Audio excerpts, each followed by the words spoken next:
애들 학원비도 밀린 주제에 네 입에 소고기가 넘어가? 이 식충이 같은 년아. 제 42번째 생일날 아침 남편은 미역국 냄비를 발로 차며 제 가슴에 대못을 박았습니다. 하지만 그 남자의 양복 주머니에서 나온 건 상간녀와 즐긴 12만 원짜리 초밥 영수증과 블랙카드였습니다. 제 생일 미역국은 아깝고 상간녀 입에 들어가는 초밥은 그렇게 달콤했나요? 저는 시어머니 칠순 잔칫날 하객들 앞에서 그 상간녀의 카드로 500만 원을 보란듯이 긁어버렸습니다. 불륜 현장이 생중계된 잔칫날의 참혹한 결말과 한 푼도 없이 쫓겨난 남편의 처절한 최후. 지금부터 그 통쾌한 복수극을 시작합니다. 새벽 5시 저는 마트 마감 세일 스티커가 덕지덕지 붙은 5,000원짜리 국거리를 프라이팬에 볶고 있었습니다. 소고기는 손톱만 한 크기로 잘게 썰어놨지만 그나마도 몇 점 되지 않았죠. 참기름이 지글거리는 소리에 맞춰 나무 주걱으로 고기를 이리저리 뒤적였습니다. 그래도 생일인데 국물은 먹어야지. 저는 혼잣말을 하며 미역을 한 움큼 집어넣었습니다. 부엌 불빛 아래서 미역이 검은 빛을 띠며 부풀어 오르는 걸 보고 있자니 어린 시절 엄마가 끓여주던 뽀얀 국물이 떠올랐습니다. 그때는 고기가 이렇게 아까운 줄 몰랐죠. 냄비에 물을 붓고 뚜껑을 덮은 뒤 저는 식탁에 놓인 달력을 힐끔 쳐다봤습니다. 동그라미 쳐진 날짜가 오늘이 제 42번째 생일임을 알려주고 있었습니다. 계단을 쿵쿵거리며 내려오는 발소리가 들렸습니다. 부스스한 머리를 한 남편 성준이 나타났죠. 그는 하품을 크게 하며 식탁 위를 훑어봤습니다. 제가 정성껏 차려둔 밑반찬들을 지나쳐 그의 시선이 가스레인지 위 냄비에 멈췄습니다. 아침부터 무슨 고기 냄새야? 돈이 썩어나냐? 성준이 인상을 팍 찌푸렸습니다. 저는 국자로 국물을 저으며 대답했습니다. 오늘 내 생일이잖아. 미역국 정도는. 말이 끝나기도 전에 성준이 숟가락을 탁 내려놨습니다. 쇳소리가 식탁을 울렸죠. 애들 학원비도 밀린 주제에 내 입에 소고기가 넘어가? 제정신이야? 그의 목소리가 부엌 전체를 울렸습니다. 성준은 벌떡 일어나 가스레인지로 다가왔습니다. 그리고는 거칠게 냄비를 구석으로 밀어버렸죠. 뜨거운 국물이 튀어올라 제 손등을 덮쳤습니다. 아 뜨거워. 저는 몸을 움츠리며 손을 움켜쥐었습니다. 붉은 자국이 금세 번져나갔죠. 성준은 제 모습을 보고도 아무런 미안함이 없었습니다. 재수없게 아침부터. 그는 혀를 차며 냉장고를 열었습니다. 찬물을 꺼내 벌컥벌컥 마신 뒤 컵을 싱크대에 내팽개쳤죠. 물방울이 사방으로 튀었습니다. 양복 재킷을 걸치며 현관으로 향하던 성준이 뒤도 돌아보지 않고 말했습니다. 저녁 차리지 마. 밥값도 못하는 사람 얼굴 보면 체할 것 같으니까. 그리고는 쾅 소리 나게 문을 닫고 나갔습니다. 현관문이 떨리는 진동이 제 가슴까지 전해졌죠. 저는 화끈거리는 손등을 찬물에 대고 서 있었습니다. 텅 빈 집에 남은 저는 식어 빠진 미역국을 들여다봤습니다. 국물 위에는 기름이 하얗게 굳어가고 있었죠. 찬밥을 퍼서 국에 말았습니다. 숟가락으로 밥알을 으깨며 저는 중얼거렸습니다. 엄마가 미안해. 하지만 목이 메어서 밥알이 모래알처럼 서걱거렸습니다. 휴대폰이 띠링 울렸습니다. 친정 엄마에게서 온 문자였죠. 우리 딸 생일 축하해. 고기 반찬 챙겨 먹어. 저는 입을 손으로 틀어막았습니다. 눈물이 차올랐지만 꾹 참았죠. 허공을 보며 말했습니다. 응 엄마 나 잘 먹었어. 거짓말이 입안에서 쓰디쓴 맛을 남겼습니다. 설거지를 마치고 세탁 바구니로 향했습니다. 남편의 바지를 꺼내 주머니를 확인하는 건 제 일상이었죠. 동전이나 영수증이 세탁기를 망가뜨릴 수 있으니까요. 오른쪽 주머니에서 종이 뭉치가 만져졌습니다. 꺼내보니 영수증 여러 장이 구겨져 있었죠. 하나씩 펴보기 시작했습니다. 커피숍, 편의점, 주유소. 평범한 영수증들 사이에서 눈에 띄는 게 있었습니다. 이게 다 뭐야? 스시 오마카세 12만 원? 저는 헛웃음을 터뜨렸습니다. 날짜를 확인해 보니 어제였죠. 바로 어제 점심이었습니다. 제 생일 미역국에 들어간 5,000원짜리 고기는 아깝다며 난리를 치던 남편이 어제는 12만 원짜리 점심을 먹었던 겁니다. 영수증을 손에 꽉 쥐니 종이가 구겨지는 소리가 났습니다. 나쁜 놈. 진짜 나쁜 놈. 저는 그 자리에 주저앉았습니다. 무릎이 차가운 바닥에 닿자 온몸에 한기가 퍼졌죠. 그때 식탁 위에 놓인 남편의 태블릿이 징징 울렸습니다. 화면이 켜지면서 알림 메시지가 떴다가 사라졌죠. 순식간이었지만 제 눈에는 선명하게 들어왔습니다. 자기야, 100일 선물 고마워. 저는 천천히 일어나 태블릿 쪽으로 걸어갔습니다. 하지만 화면은 이미 까맣게 꺼져 있었죠. 제 손은 여전히 영수증을 쥐고 있었습니다. 12만 원이라는 숫자가 제 눈앞에서 춤을 췄죠. 저는 영수증을 다시 펴서 자세히 들여다봤습니다. 인원수가 적혀 있었습니다. 2인. 남편은 누군가와 함께 그 비싼 점심을 먹었던 겁니다. 부엌으로 돌아가 식어빠진 미역국 냄비를 들여다봤습니다. 국물 위에 떠있는 작은 고기 조각들이 초라해 보였죠. 저는 냄비를 들어 싱크대에 부었습니다. 국물이 하수구로 빨려 들어가는 소리가 제 마음을 비우는 것 같았습니다. 오늘은 제 생일이었지만 그 누구도 축하해주지 않는 생일이었습니다. 저녁 식사 시간이었습니다. 성주는 식탁에 팜플렛을 탁 던지며 자리에 앉았죠. S호텔 로고가 선명하게 박힌 뷔페 안내 책자였습니다. 이번 엄마 칠순, 여기서 할 거니까 예약해. 인당 15만 원짜리로. 성준이 밥그릇을 당기며 통보하듯 말했습니다. 저는 계산기를 꺼내 두드리기 시작했습니다. 시어머니, 시누이 가족, 친척들까지 대략 30명. 450만 원이라는 숫자가 화면에 떴죠. 거기에 케이크며 꽃이며 추가 비용까지 생각하면 500은 좋게 나올 것 같았습니다. 여보, 우리 형편에 무리야. 마이너스 통장도 한도 초과라고. 저는 조심스럽게 말했습니다. 성주는 젓가락으로 반찬을 집으며 제 말을 듣는 둥 마는 둥 했습니다. 김치를 씹는 소리만 식탁에 울렸죠. 저는 다시 입을 열었습니다. 다른 데서 하면 어때? 동네 뷔페도 깔끔하고. 야!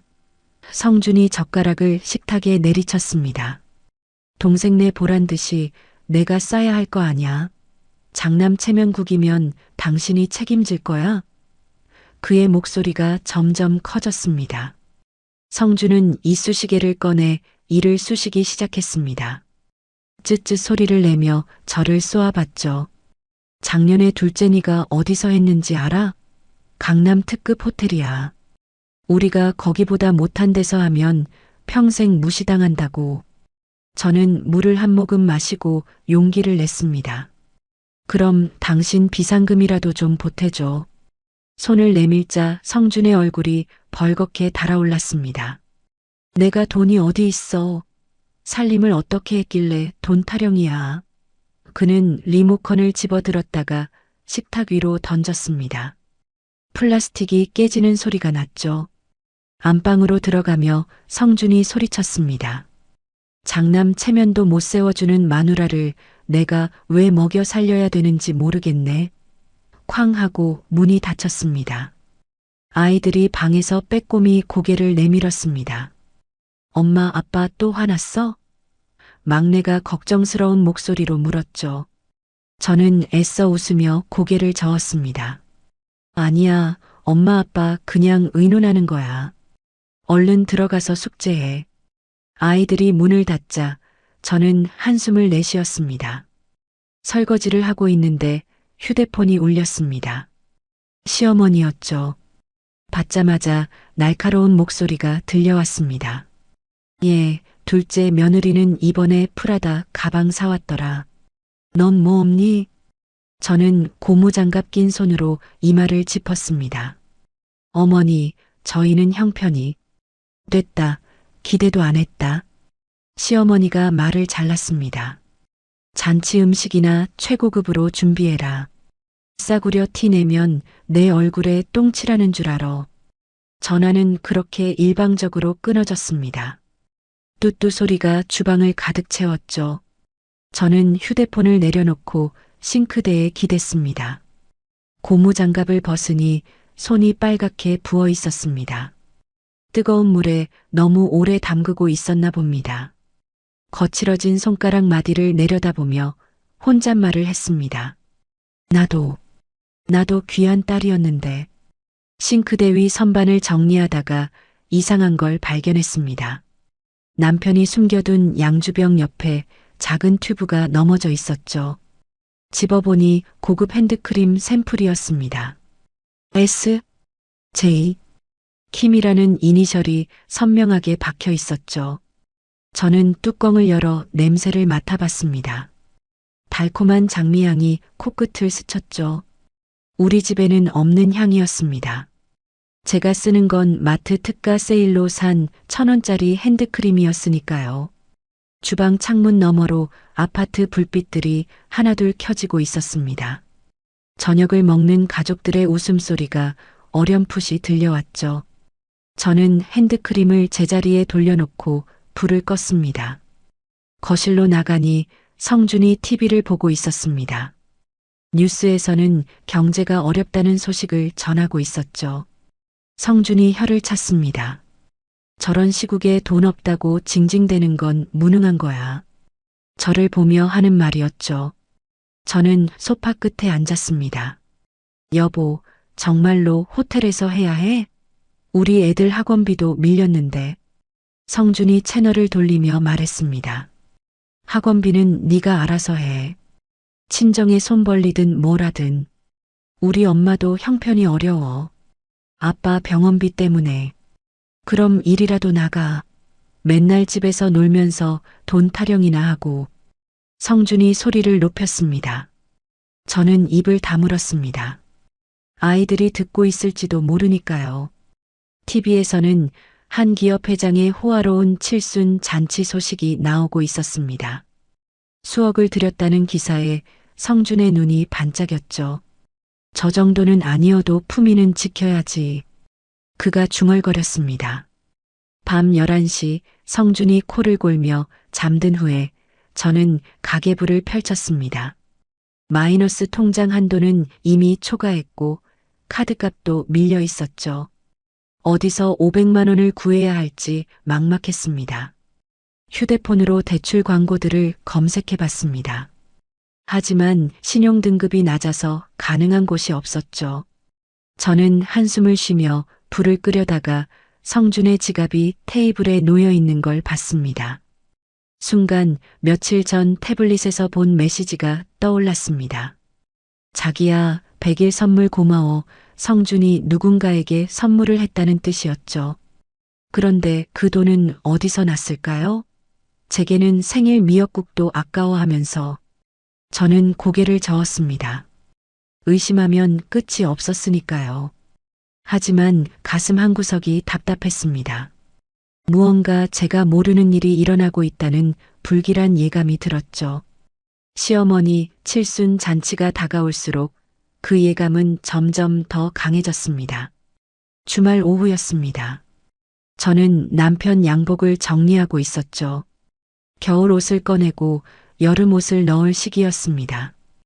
회색 양복 재킷을 들어 올리며 주머니를 확인했습니다. 그런데 안주머니 깊숙한 곳에서 손끝에 뭔가 차가운 게 걸렸습니다. 꺼내보니 플라스틱 카드였습니다. 그런데 평범한 카드가 아니었죠. 검은색 바탕에 금색 글씨가 새겨진 블랙 등급 신용카드였습니다. 남편 월급으로는 구경도 못할 그런 카드였죠. 저는 카드를 이리저리 돌려봤습니다. 뒷면을 보니 서명란에 글씨가 적혀 있었습니다. SOJIN 수진이라는 이름이었죠. 남편의 필체가 아니었습니다. 여자의 둥글둥글한 글씨체였죠. 수진? 박성준 지갑에 왜 여자 카드가? 제 손이 떨리기 시작했습니다. 카드를 들고 멍하니 서 있는데 세탁기가 탈수를 마쳤다는 신호음을 냈습니다. 삐삐삐 소리가 적막한 집안을 울렸죠. 저는 카드를 꽉 쥐었다가 다시 폈습니다. 검은 플라스틱이 제 손바닥에 차가운 감촉을 남겼죠. 머릿속에는 온갖 상상이 스쳐 지나갔습니다. 회사 동료의 카드를 잠시 맡아둔 걸까요? 아니면 거래처 사람의 카드? 하지만 왜 양복 안주머니 깊숙한 곳에 숨겨둔 걸까요? 그것도 여자 이름이 적힌 카드를. 그때 현관 도어락 소리가 들렸습니다. 띠리리릭 비밀번호를 누르는 소리였죠. 성준이 들어오고 있었습니다. 저는 본능적으로 카드를 양복 주머니에 다시 찔러 넣었습니다. 그리고 아무 일 없었다는 듯 옷걸이에 양복을 걸었죠. 뭐해? 성준이 거실로 들어오며 물었습니다. 저는 태연한 척 대답했죠. 옷 정리하고 있었어. 이제 겨울 옷 꺼내야 할 것 같아서. 성준은 고개를 끄덕이며 주방으로 향했습니다. 냉장고에서 물을 꺼내 마시는 그의 뒷모습을 보며 저는 숨을 죽였습니다. 물을 마시던 성준의 시선이 제가 들고 있던 양복에 멈췄습니다. 그의 얼굴이 순간 굳어졌죠. 야, 너 왜 남의 옷을 함부로 뒤져? 성준이 사색이 되어 달려왔습니다. 그는 제 손에서 양복을 낚아채듯 빼앗았습니다. 그리고는 허겁지겁 주머니를 뒤지기 시작했죠. 안주머니에 손을 넣어 무언가를 확인하는 그의 이마에 땀방울이 맺혔습니다. 카드가 그대로 있는 걸 확인한 성준이 휴 하고 안도의 한숨을 내쉬었습니다. 저는 일부러 물었습니다. 당신 왜 그렇게 놀라? 뭐 숨기는 거 있어? 성준의 눈동자가 흔들렸습니다. 하지만 금세 표정을 고쳐 잡았죠. 거래처 법인 카드라 잃어버리면 큰일 나서 그래. 그의 목소리가 평소보다 높았습니다. 성준이 물을 마시는데 손이 미세하게 떨리는 게 보였습니다. 컵을 내려놓을 때 물이 찰랑거렸죠. 그는 짜증 섞인 목소리로 말했습니다. 앞으로 내 옷에 손대지 마. 재수 없으니까. 재수 없다니 그게 무슨 말이야? 난 그냥 옷 정리. 됐어. 성준이 소리쳤습니다. 내 물건은 내가 알아서 할 테니까 건드리지 말라고. 그는 양복을 들고 안방으로 들어갔습니다. 문이 닫히는 소리가 났죠. 저는 거실에 홀로 남았습니다. 뭔가 이상했습니다. 단순한 법인 카드라면 왜 저렇게 민감하게 굴까요? 바닥을 쓸어 담으려고 몸을 숙였습니다. 그런데 양복에서 떨어진 것 같은 종이 조각이 보였죠. 집어보니 영수증이었습니다. 구겨지고 찢어진 영수증 조각이었는데 호텔 라운지 로고가 보였습니다. 조각을 맞춰보니 내용을 알 수 있었습니다. 아이스 아메리카노 2잔 3만 원, 커피 2잔에 3만 원이라니. 특급 호텔 라운지였나 봅니다. 날짜를 보니 지난주 평일 오후 2시였죠. 회사에 있어야 할 시간이었습니다. 저는 영수증을 쓰레기통에 버렸습니다. 하지만 머릿속에서는 퍼즐 조각들이 맞춰지고 있었죠. 여자 이름이 적힌 블랙카드, 100일 선물 메시지, 그리고 호텔 라운지에 커피 2잔. 성준이 숨기고 있는 게 무엇인지 점점 명확해지고 있었습니다. 저녁을 준비하는 내내 손이 떨렸습니다. 칼로 팔을 썰다가 손가락을 베을 뻔했죠. 피가 날 뻔한 손가락을 보며 정신을 차렸습니다. 아직은 확실하지 않았으니까요. 섣부른 판단은 금물이었습니다. 식탁에 밥상을 차리고 있는데 성준이 나왔습니다. 평소와 달리 샤워를 하고 나온 모양이었죠. 머리카락이 젖어 있었습니다. 밥 먹자. 그가 의자에 앉으며 말했습니다. 여보, 회사는 요즘 어때? 저는 밥을 푸며 물었습니다. 그냥 그래. 왜? 성준이 경계하는 눈빛으로 저를 봤습니다. 그냥 요즘 야근도 많이 하는 것 같고 회식도 자주 있는 것 같아서. 성준이 젓가락을 놓았습니다. 뭐가 궁금해서 그래? 의심하는 거야? 아니, 그게 아니라 내가 밖에서 개고생하면서 돈 벌어오는데 집에 와서까지 추궁당해야 해? 성준이 밥그릇을 밀어냈습니다. 입맛 떨어진다. 나 안 먹어. 그는 다시 안방으로 들어갔습니다. 저는 혼자 남은 식탁을 보며 한숨을 쉬었죠. 된장찌개가 식어가고 있었습니다. 아이들이 학원에서 돌아올 시간이었는데 또 따로 차려줘야 할 것 같았습니다. 휴대폰을 꺼내 인터넷 검색을 해봤습니다. S호텔 라운지 메뉴 커피 한 잔에 15,000원이었습니다. 두 잔이면 3만 원이 맞았죠. 그런 곳에서 누구와 커피를 마셨을까요? 거래처 사람? 아니면 수진이라는 여자? 밤이 깊어갈수록 의심은 확신으로 변해갔습니다. 하지만 아직은 때가 아니었죠. 시어머니 칠순 잔치가 코앞이었습니다. 그때까지는 참아야 했습니다. 하지만 그 카드의 주인이 누구인지, 성준이 무엇을 숨기고 있는지 반드시 알아낼 작정이었습니다. 제 인생을 이렇게 만든 진실을 마주할 준비를 하면서 말이죠. 칠순 잔치 하루 전이었습니다. 아침부터 성준은 신경질적으로 휴대폰을 들여다보고 있었죠. 호텔에서 온 예약 확인 문자를 제게 보여주며 말했습니다. 내일 결제 500이야. 준비됐지? 뻔뻔한 표정으로 물어왔습니다. 저는 휴대폰을 꺼내 통장 잔고를 보여줬습니다. 3만 원. 딱 그만큼만 남아 있었죠.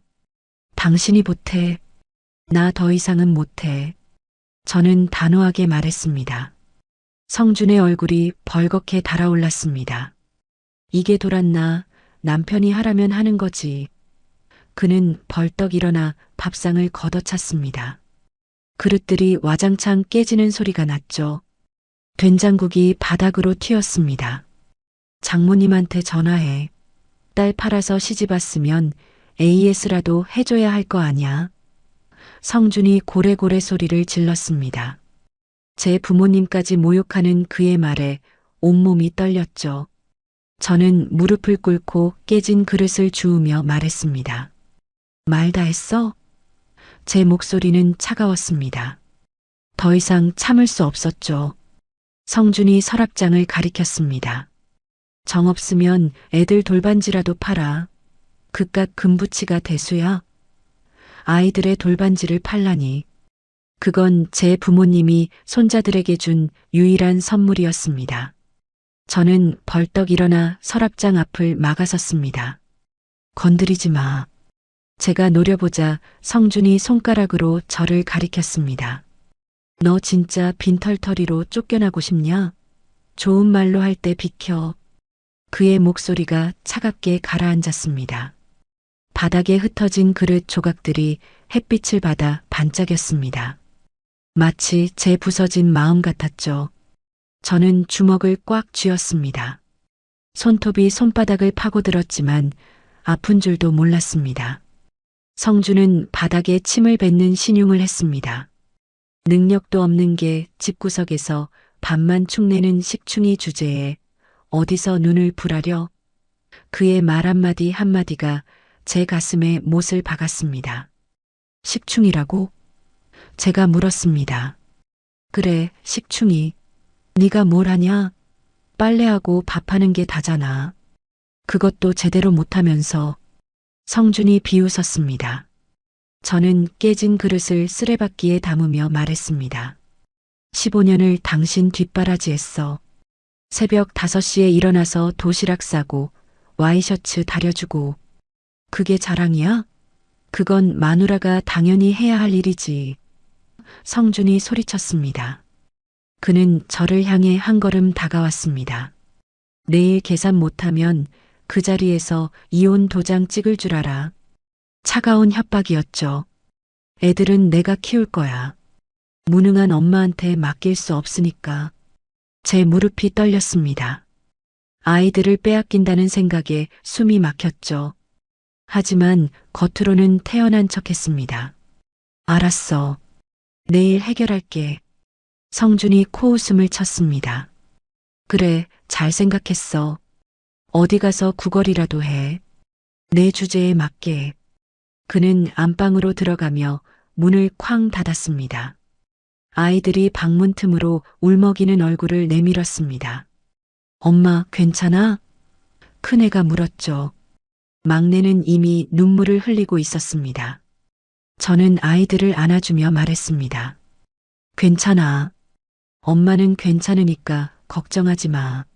하지만 제 입술은 피가 날 정도로 깨물고 있었죠. 아이들을 방으로 돌려보낸 후 저는 주먹을 꽉 쥐었습니다. 손톱이 손바닥을 파고들어 따가웠지만 참았습니다. 그래.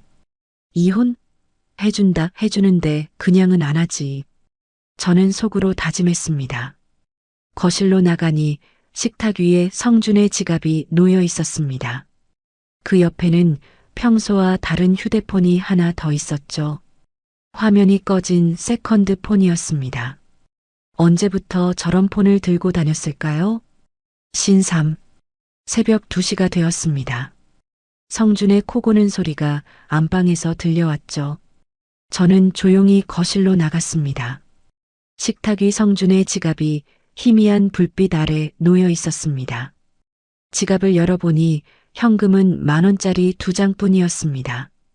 카드칸을 확인하니 그 검은색 카드가 보였죠. 블랙카드를 조심스럽게 꺼냈습니다. 수진이라는 이름이 선명했죠.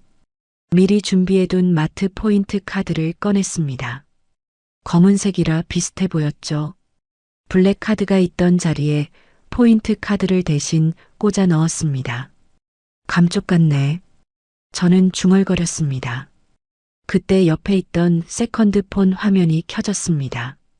메시지가 왔나 봅니다. 오빠, 내 카드는 잘 있지? 내일 봐. 발신인은 내 사랑 수진이라고 저장되어 있었죠. 저는 서늘한 미소를 지었습니다. 그래, 내일 보자. 아주 화려하게. 속삭이듯 말하고는 블랙카드를 제 가방 깊숙이 넣었습니다. 세컨드폰도 함께 챙겼죠. 성준은 여전히 코를 골고 있었습니다. 아무것도 모른 채 깊은 잠에 빠져 있었죠. 내일 무슨 일이 일어날지도 모른 채로요. 저는 주방으로 가서 차가운 물을 한 잔 따랐습니다. 그리고 단숨에 들이켰죠. 목구멍으로 차가운 물이 내려가는 감촉이 생생했습니다. 창밖으로 보이는 도시의 불빛들이 반짝였습니다. 새벽의 정적 속에서 저는 혼자 서 있었죠. 내일이면 모든 게 끝날 것 같았습니다.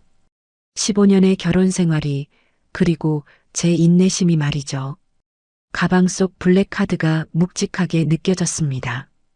이 카드 한 장이 제 인생을 바꿀 열쇠가 될 거라는 예감이 들었죠. 성준이 저를 식충이라고 불렀던 그 입으로 무엇을 말하게 될지 궁금했습니다. 저는 불을 끄고 침실로 돌아갔습니다. 하지만 잠은 오지 않았죠. 천장을 바라보며 내일을 기다렸습니다. 시어머니의 칠순 잔치, 그리고 제 인생의 가장 통쾌한 복수가 시작될 그 순간을 말이죠. S호텔 연회장은 화려함 그 자체였습니다. 크리스탈 샹들리에가 천장에서 반짝이고 금색 리본으로 장식된 테이블들이 줄지어 있었죠. 시어머니는 한복을 곱게 차려입고 중앙 테이블에 앉아 있었습니다. 하객들이 하나둘 모여들기 시작했죠. 친척들, 시어머니의 친구들, 그리고 성준의 회사 동료들까지 왔습니다. 시어머니가 옆에 앉은 친구에게 큰 소리로 말했습니다. 우리 아들이 다 준비한 거야. 며느리는 뭐 거들기만 했지. 그녀의 목소리에는 자랑스러움이 가득했죠. 저는 뒤에서 그 말을 듣고도 아무 대꾸 없이 음식을 나르고 있었습니다. 신우이의 아이가 울면서 뛰어다녔습니다.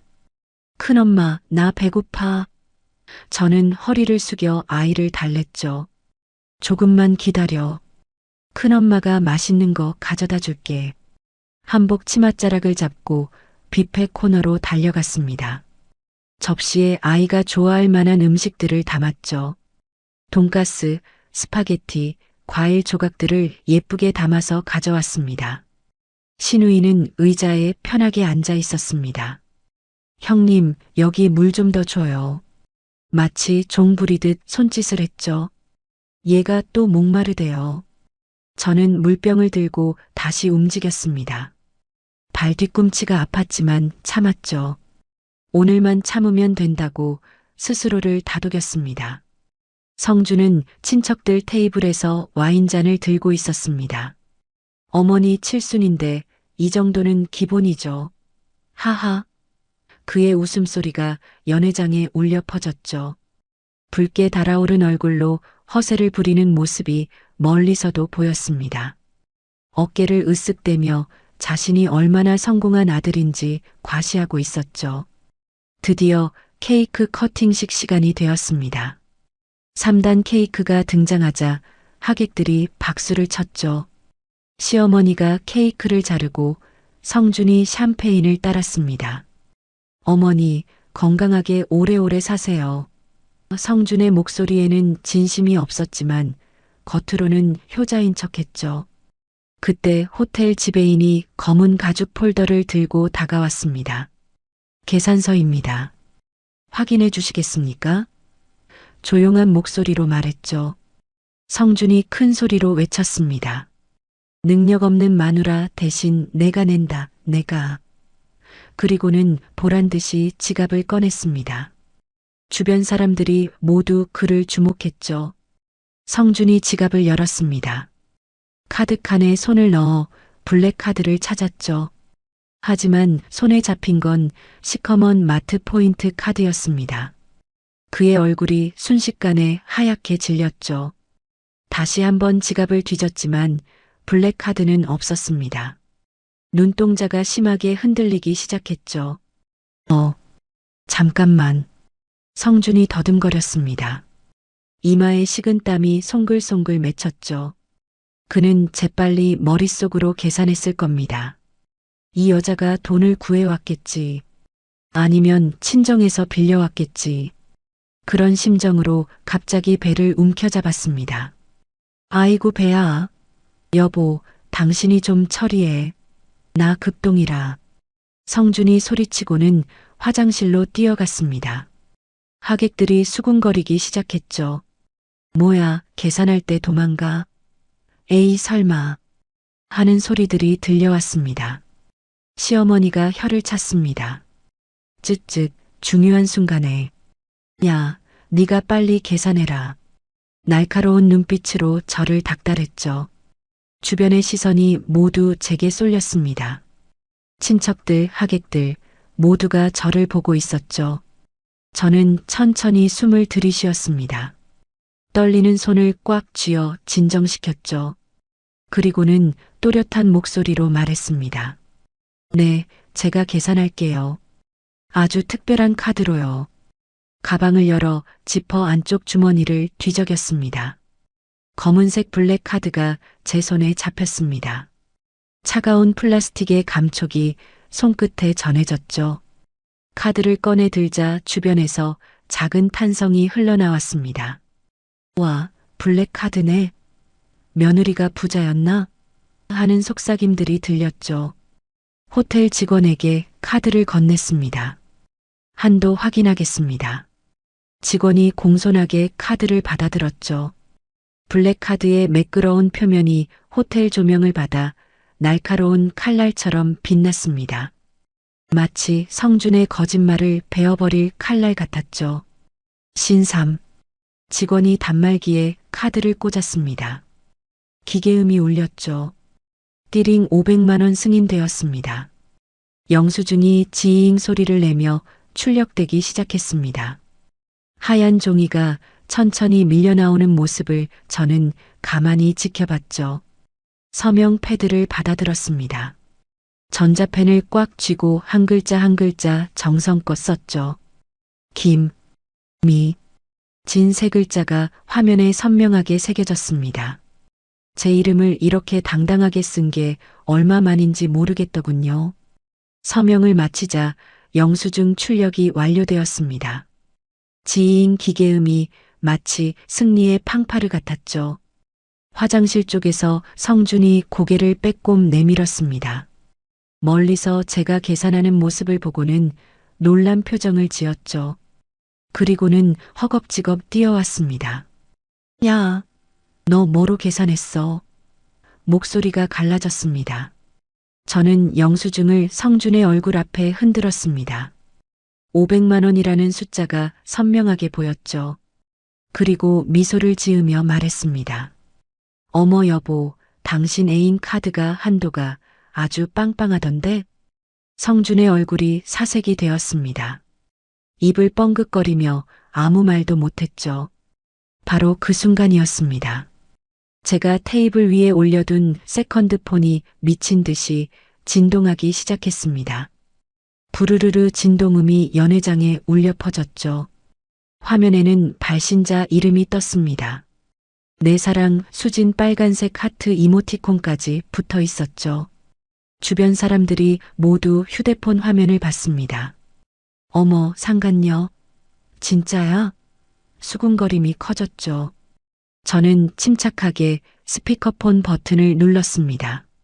성준이 안 돼. 하고 소리쳤지만 이미 늦었죠. 전화가 연결되는 뚝 소리가 났습니다. 그리고 곧 젊은 여자의 목소리가 폭발했습니다. 야, 박성준. 너 미쳤어? 호텔에서 500을 긁어? 고함 소리가 스피커를 통해 연회장 전체에 울려 퍼졌습니다.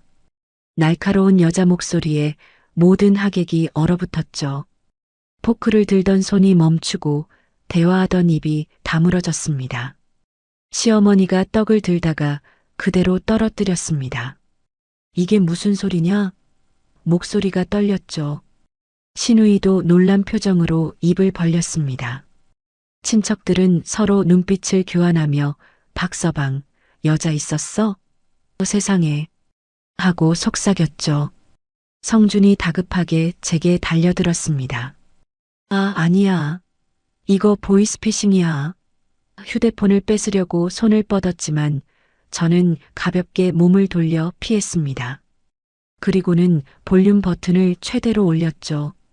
전화기 너머의 여자 목소리가 더욱 크게 들렸습니다. 내 카드로 니네 엄마 칠순 잔치를 해? 당장 취소 안 해. 히스테리컬한 고함이 연회장을 가득 채웠죠. 저는 전화기에 대고 차분하게 말했습니다. 잘 먹었습니다. 상간녀 수진 씨. 덕분에 효도했네요. 제 목소리는 담담했지만 그 안에는 15년간 쌓인 한이 녹아 있었죠. 드디어 진실이 밝혀지는 순간이었습니다. 성준의 두 얼굴이, 그의 거짓말이 모두 만천하에 드러났죠. 시어머니 칠순 잔치는 우리 결혼 생활의 장례식장이 되었습니다. 전화기 너머에서 여자가 숨을 헐떡거렸습니다. 뭐야? 당신 누구야? 본처입니다. 반갑네요. 저는 웃으며 대답했습니다. 성준의 얼굴이 새하얗게 질렸죠. 미진아. 제발. 그가 제 팔을 붙잡으려 했지만 저는 한 걸음 물러났습니다. 성준이 바닥에 주저앉았습니다. 얼굴이 흙빛으로 변했죠. 여보, 제발. 나 회사 잘려. 그는 제 바지가랑이를 움켜잡았습니다. 무릎을 꿇고 매달리는 모습이 처량했죠. 하지만 저는 그의 손을 차갑게 뿌리쳤습니다. 저는 호텔 직원이 준비해둔 노트북이 있는 테이블로 걸어갔습니다. 가방에서 USB를 꺼내 노트북에 꽂았죠. 딸깍. 대형 스크린과 연결된 노트북이 켜졌습니다. 어머니, 아드님이 저 여자한테 보낸 문자 좀 보세요. 제 손가락이 엔터키를 눌렀습니다. 탁! 대형 스크린에 문자 메시지 캡처 이미지가 하나씩 떴습니다. 자기야 사랑해.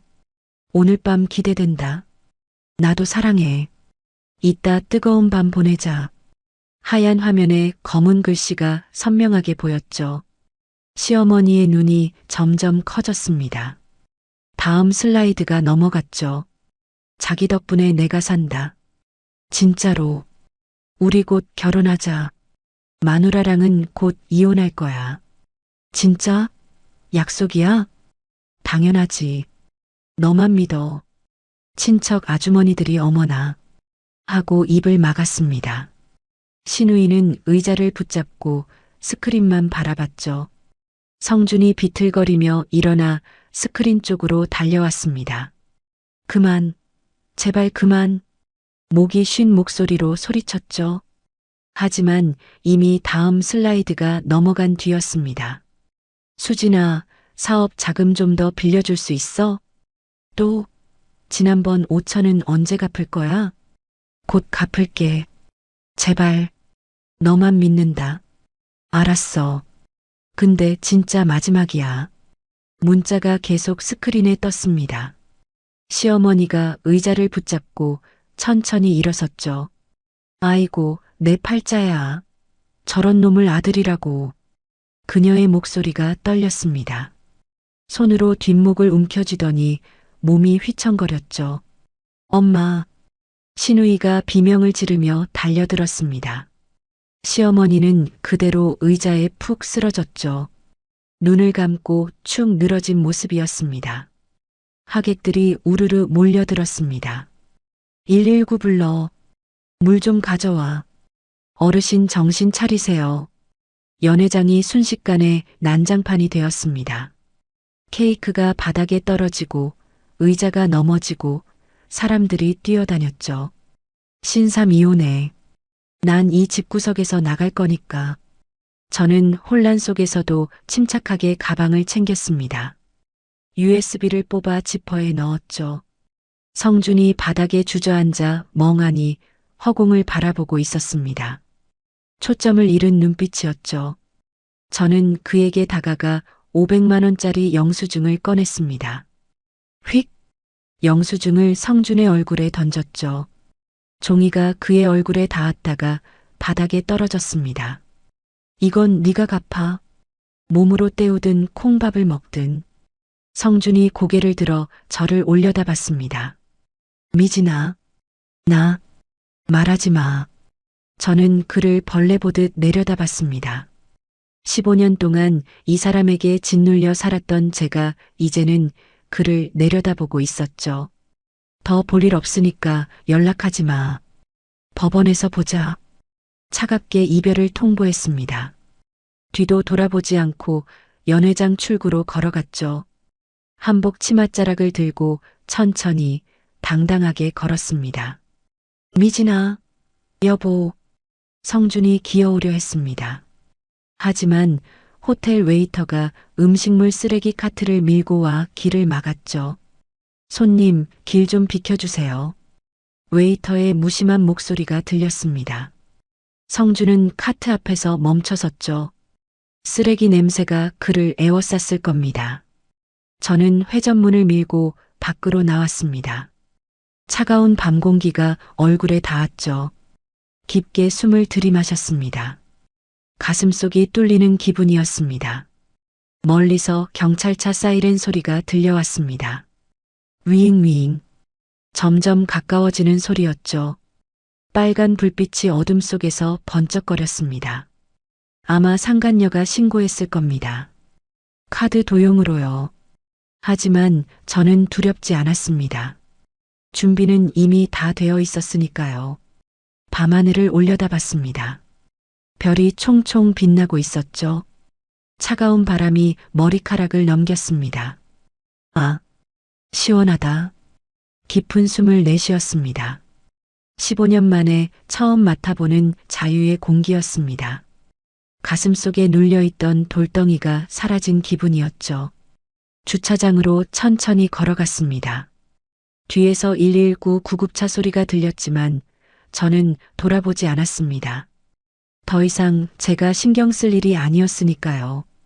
차에 올라타 시동을 걸었습니다. 엔진음이 조용히 울렸죠. 백미러로 호텔 입구를 바라봤습니다. 경찰차 2대가 멈춰섰고 경찰들이 안으로 들어가는 모습이 보였죠. 구급대원들이 들것을 들고 뛰어갔습니다.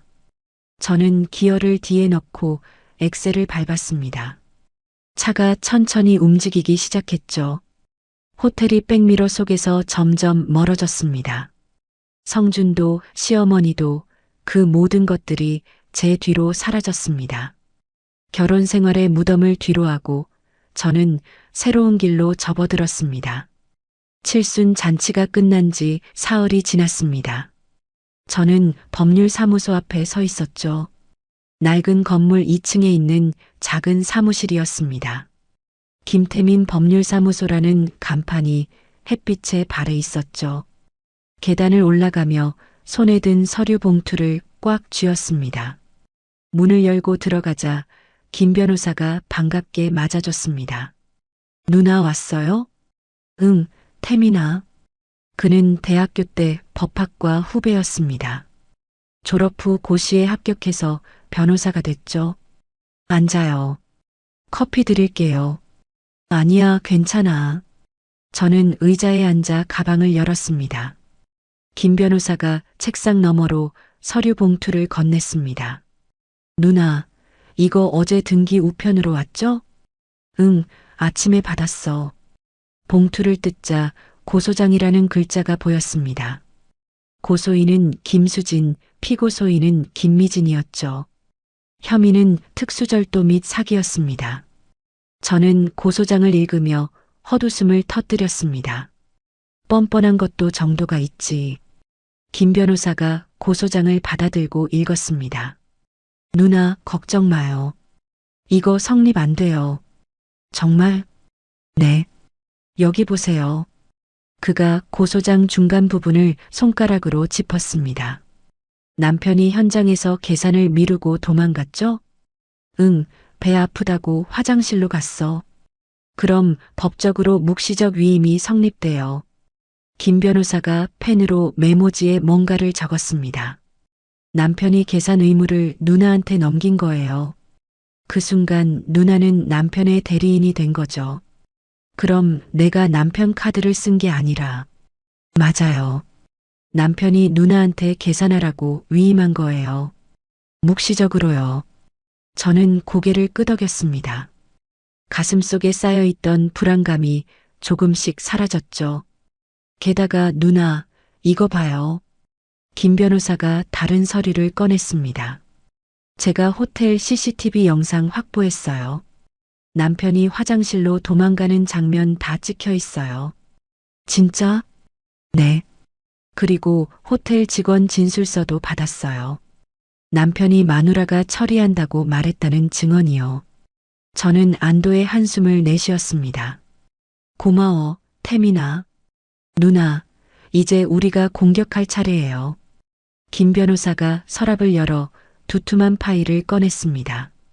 누나가 준비한 거 정말 대단해요. 파일 안에는 제가 모아둔 증거들이 빼곡히 들어 있었습니다. 남편이 쓴 생활비 내역을 엑셀로 정리한 자료였죠. 오마카세 12만 원, 골프장 이용료 35만 원, 호텔 라운지 3만 원. 3년치 영수증을 모두 스캔해서 날짜 순으로 정리했습니다. 와, 누나 진짜 독하게 준비했네요. 김 변호사가 감탄하며 파일을 넘겼습니다. 이 정도면 저쪽은 빈털터리 확정이에요. 재산 분할 많이 받을 수 있어? 당연하죠. 남편이 혼인 중 재산을 부정하게 유출했으니까요. 그가 계산기를 두드렸습니다. 아파트 시세가 5억이죠? 누나가 최소 3억은 가져갈 수 있어요. 저는 눈을 감고 깊게 숨을 들이마셨습니다. 15년 만에 처음으로 미래가 보이는 기분이었죠. 창밖으로 성준이 길을 서성이는 모습이 보였습니다. 그는 초라한 바람막이 점퍼를 입고 있었죠. 친정집 앞을 배회하며 안을 들여다보고 있었습니다. 그때 아버지가 현관문을 열고 나오셨습니다. 이 나쁜 놈아, 여기서 뭐 하는 거야? 아버지가 소금 봉지를 들고 나오셨죠. 장인어른 죄송합니다. 제발 한 번만. 성준이 고개를 숙였지만 아버지는 소금을 뿌리셨습니다. 휙휙 하얀 소금이 성준의 머리 위로 쏟아졌습니다. 썩 꺼져. 내 딸 괴롭힌 놈이 무슨 낯짝으로. 성준이 황급히 도망갔습니다. 뒷모습이 처량했죠. 저는 그 모습을 보며 아무 감정도 느껴지지 않았습니다. 일주일 후 저는 다시 우리 집 앞에 섰습니다. 정확히는 성준이 혼자 사는 집이었죠. 저와 아이들은 이미 친정으로 이사한 상태였습니다. 도어락 비밀번호를 눌렀습니다. 띠리릭. 문이 열리지 않았습니다. 성준이 비밀번호를 바꿔놨군요. 하지만 저는 마스터키를 가지고 있었습니다. 현관문 위 소화기 옆에 숨겨둔 마스터키를 꺼냈죠. 마스터키를 갖다 대자 찰칵 소리와 함께 문이 열렸습니다. 집안은 엉망이었습니다. 거실 바닥에 소주병이 굴러다니고 배달 음식 용기가 여기저기 널려 있었죠. 쓰레기 냄새가 코를 찔렀습니다. 저는 마스크를 쓰고 안방으로 들어갔습니다. 침대는 흐트러져 있었고 베갯잎은 누렇게 변해 있었죠. 침대 밑을 들춰냈습니다. 먼지가 풀썩 날렸습니다. 손으로 바닥을 더듬자 뭔가 딱딱한 것이 손에 잡혔습니다. 서류 봉투였죠. 꺼내서 펼쳐보니 오피스텔 계약서가 나왔습니다. 계약자 이름은 김수진이었습니다. 역시 중얼거리며 다음 장을 넘겼습니다. 차용증이 나왔습니다. 박성준은 김수진에게 일금 5천만 원을 빌렸으며 2025년 12월 31일까지 전액 상환한다. 성준의 도장이 선명하게 찍혀 있었죠. 세상에 돈까지 빌려 쓰고 꼼짝 못했구나. 저는 서류를 챙겨 가방에 넣었습니다. 옷장도 뒤져봤습니다. 양복 주머니마다 손을 넣어 확인했죠. 명함 한 장이 나왔습니다. 김수진 대표이사 SJ 인베스트먼트. 뒷면에는 손글씨로 오빠 사랑해라고 적혀 있었습니다. 저는 명함도 챙겼습니다. 서랍을 열자 통장이 나왔습니다. 성준명의 비밀 통장이었죠. 펼쳐보니 입금 내역이 빼곡했습니다. 김수진에게서 매달 200만 원씩 입금된 기록이었습니다. 이런 쓰레기 같은. 저는 통장을 사진으로 찍었습니다. 현관문이 열리는 소리가 들렸습니다. 누구야? 성준의 목소리였습니다. 저는 침착하게 가방을 메고 방문을 열었습니다. 나야. 성준이 현관에서 저를 보고 얼어붙었습니다. 너가 왜 여기 와? 내 집인데 왜 못 와? 저는 태연하게 대답했습니다. 성준이 제 가방을 노려봤습니다. 가방에 뭐 들었어? 당신이 숨긴 증거들. 저는 웃으며 말했습니다. 성준의 얼굴이 하얗게 질렸죠. 침대 밑 잘 뒤져봤어. 고마워. 증거 보관 잘 해놔서. 이 도둑년아. 성준이 제게 달려들려고 했습니다. 하지만 저는 이미 현관문 밖으로 나가 있었죠.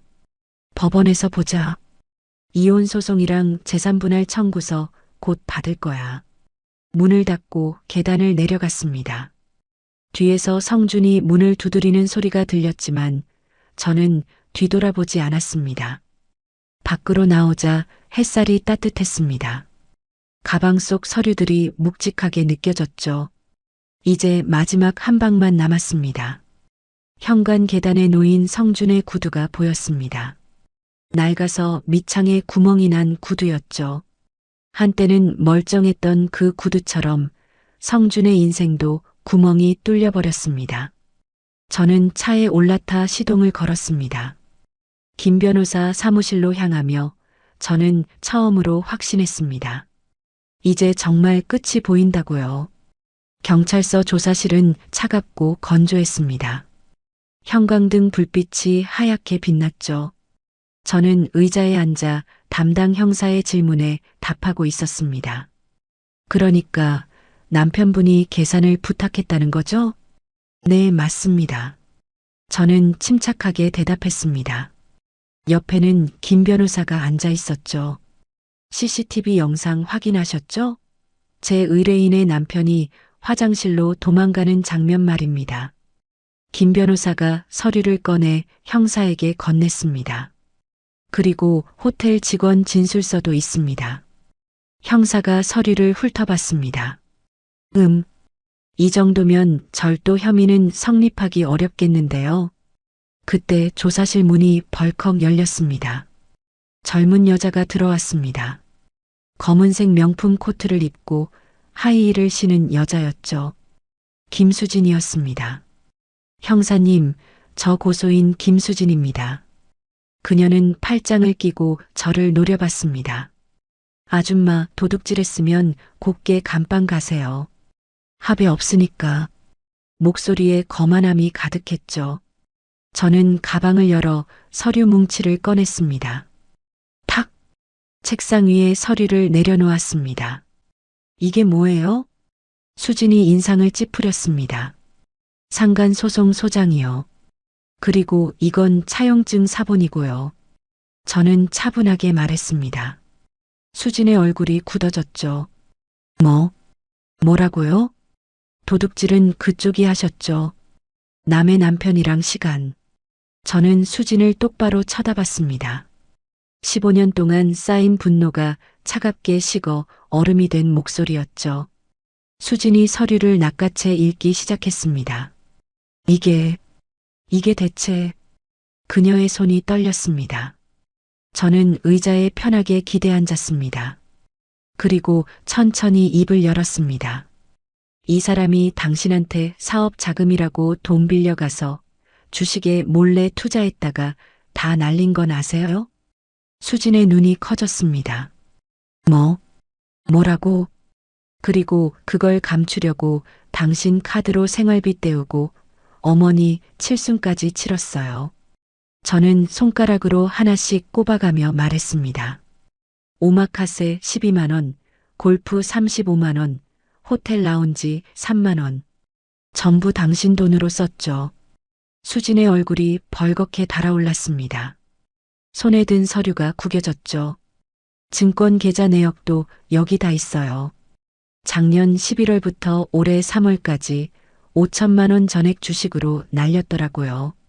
김 변호사가 또 다른 서류를 꺼내 수진에게 건넸습니다. 수진이 서류를 보더니 손이 부들부들 떨렸습니다. 이 새끼가... 그녀가 고개를 돌려 구석에 앉아 있는 성준을 노려봤습니다. 성준은 고개를 푹 숙이고 있었죠. 야, 박성준. 수진이 소리쳤습니다. 성준이 움찔했지만 고개를 들지 못했습니다. 수진이 성준에게 성큼성큼 다가갔습니다. 짝! 그녀의 손바닥이 성준의 뺨을 후려쳤습니다. 야, 박성준. 사업 자금 준다고 했더니 주식이야? 내 돈으로 도박을 해? 성준의 머리가 옆으로 확 돌아갔습니다. 수진아, 그게 아니라 곧 회복할 줄 알았어. 닥쳐. 짝! 수진이 반대편 뺨도 때렸습니다. 성준이 비틀거렸죠. 그래서 내 카드로 마누라 밥 먹이고 시어머니 칠순 잔치까지 한 거야? 형사가 일어나 말렸습니다. 저기 진정하세요. 하지만 수진은 핸드백을 들어 성준의 머리를 내리쳤습니다. 쿵. 너 절도 신고 취하 안 해줘. 콩밥 먹고 돈이나 갚아. 성준이 바닥에 주저앉았습니다. 수진아, 제발. 한 번만. 시끄러워. 수진이 하이힐을 벗어 성준에게 던졌습니다. 구두가 성준의 등을 맞추고 바닥에 떨어졌죠. 형사님, 저 사람 고소할 거예요. 사기죄로요. 수진이 떨리는 손으로 성준을 가리켰습니다. 내가 준 5천만 원 돌려받을 거예요. 전부 다. 그리고 주식으로 날린 손실까지 다 청구할 거예요. 그녀의 목소리가 떨렸습니다. 저는 조용히 자리에서 일어났습니다. 형사님, 저는 이만 가보겠습니다. 아, 네. 조사는 끝났으니 가셔도 됩니다. 김 변호사와 함께 조사실을 나왔습니다. 문을 닫는 순간 뒤에서 수진의 고함 소리가 들렸죠. 야, 내 돈 5천 갚을 때까지 감옥에서 썩어. 복도를 걸으며 김 변호사가 웃었습니다. 누나, 저 여자가 다 해주네요. 그러게. 고맙더라. 저는 처음으로 편하게 웃었습니다. 한 달 후, 저는 시댁 근처에 있었습니다. 아이들 짐을 찾으러 온 길이었죠. 시댁 골목 입구에서 멈춰 섰습니다. 낡은 빌라 2층이 시댁이었습니다. 계단을 올라가려는데 현관문이 열렸습니다. 성준이 러닝셔츠 차림으로 나왔습니다. 머리는 부스스하고 수염은 덥수룩했죠. 그는 계단에 주저앉아 담배를 피우고 있었습니다. 저는 그를 지나쳐 초인종을 눌렀습니다. 딩동. 시어머니가 문을 열었습니다. 누구? 저를 보자 인상을 찌푸렸죠. 애들 짐 찾으러 왔습니다. 가져가. 다 박스에 넣어놨다. 시어머니는 쌀쌀맞게 대답했습니다. 안으로 들어가자 거실에 박스 3개가 놓여 있었습니다. 아이들 옷가지와 장난감이 담겨 있었죠. 됐니? 네. 박스를 들고 나오려는데 시어머니가 말했습니다. 너 이혼 안 해주면 안 되겠니? 안 됩니다. 저는 단호하게 대답했습니다. 그래도 애들 아빠인데. 애들한테는 아빠가 아니라 양육비가 필요합니다. 꼬박꼬박 받을 거예요. 시어머니의 얼굴이 일그러졌습니다. 이 무정한 것이 어머니야말로 며느리를 무정하게 대하셨잖아요. 저는 박스를 들고 현관문을 나왔습니다. 계단에 앉아있던 성준이 고개를 들었습니다. 미진아, 말 걸지 마세요. 저는 그를 지나쳐 계단을 내려갔습니다. 미진아, 제발. 한 번만. 성준이 계단 난간을 붙잡고 외쳤습니다. 저는 뒤돌아보지 않았습니다. 차 트렁크에 박스를 싣고 있는데 시어머니가 현관에서 소리쳤습니다. 야, 박성준, 너 나가. 내 칠순 망친 놈이 무슨 낯짝으로 와. 그녀가 소금 봉지를 들고 나왔습니다. 휙휙. 하얀 소금이 성준에게 쏟아졌죠. 엄마, 나갈 데가 없어. 성준이 울먹였습니다. 나가, 당장 나가. 시어머니가 빗자루를 들고 성준을 쫓아냈습니다. 성준이 비틀거리며 계단을 내려왔습니다. 저는 차 문을 열고 시동을 걸었습니다. 백미러로 성준을 봤습니다. 그는 골목 모퉁이에 주저앉아 머리를 감싸쥐고 있었죠. 한때는 저를 식충이라고 부르던 남자였습니다. 이제는 엄마한테도 쫓겨난 남자였죠. 저는 엑셀을 밟았습니다. 차가 천천히 움직였습니다. 골목을 빠져나오며 저는 백미러를 다시 봤습니다. 성준의 모습이 점점 작아지더니 사라졌습니다. 그날 저녁 택배 기사가 시댁 앞에 박스를 내려놓았습니다. 박스 안에는 성준의 낡은 속옷과 옷가지가 담겨 있었죠. 택배 송장에는 발신인이 김미진으로 적혀 있었습니다. 그리고 박스 겉면에는 포스트잇이 붙어 있었습니다. 어머님 반품입니다. AS 불가해요. 시어머니는 박스를 보고 주저앉아 울었습니다. 아이고, 내 팔자야. 하지만 아무도 그녀를 위로하지 않았습니다. 성준은 그날 밤 친구 집 소파에서 잤습니다.